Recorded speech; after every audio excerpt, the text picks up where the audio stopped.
Perdre un être cher est l'un des événements les plus traumatisants et les plus durs à supporter, même pour les personnes les plus fortes. Source d'une douleur profonde, il est souvent très difficile de se faire à l'idée de ne plus le voir ou lui parler, et encore plus de l'oublier.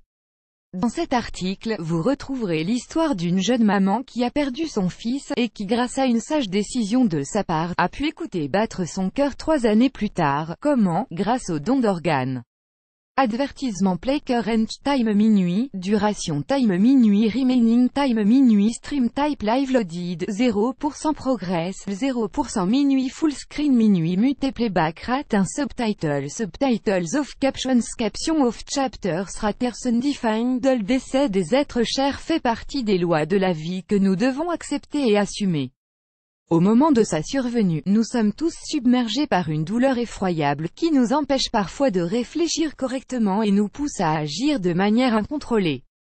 Or, c'est précisément pendant ces moments qu'il faut faire appel à sa force mentale et penser à toutes ces personnes dans le monde qui vivent également dans la douleur, mais aussi dans l'espoir de voir une personne chère guérir et retourner à la vie, grâce à un donateur d'organes.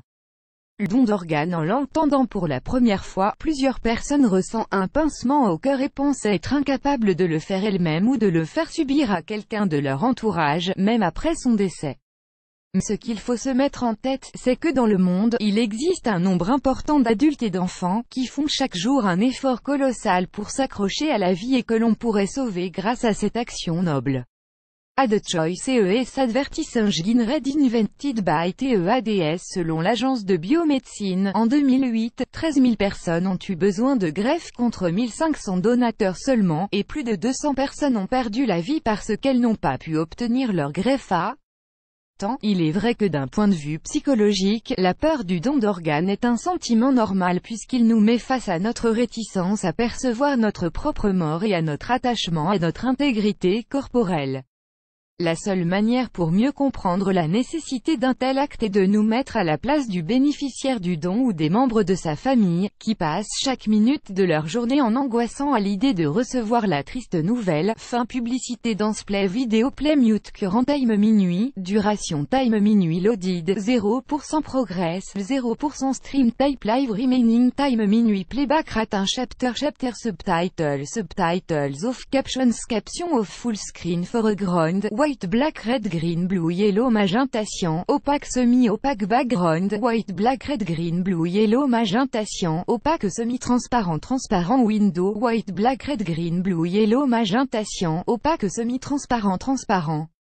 Font size 50%, 75%, 100%, 125%, 150%, 175%, 200%, 300%, 400%. Text edge style non-right de pressed uniform drop shadow font family default monospace serif proportional serif monospace sans serif proportional sans serif casual script small cap defaults done the Straits Times domestic abuse in Westerns digital the Straits Times annulerness hiring you won't believe what this hearing aid HAS to offerness hiring annulé par Taboola contenu sponsorisé contenu sélectionné. La nouvelle loi française du don d'organes. Pour remédier à ce manque de donation, la France a instauré le 1er janvier 2017, une loi qui stipule que tous les citoyens sont considérés comme des donateurs d'organes par défaut.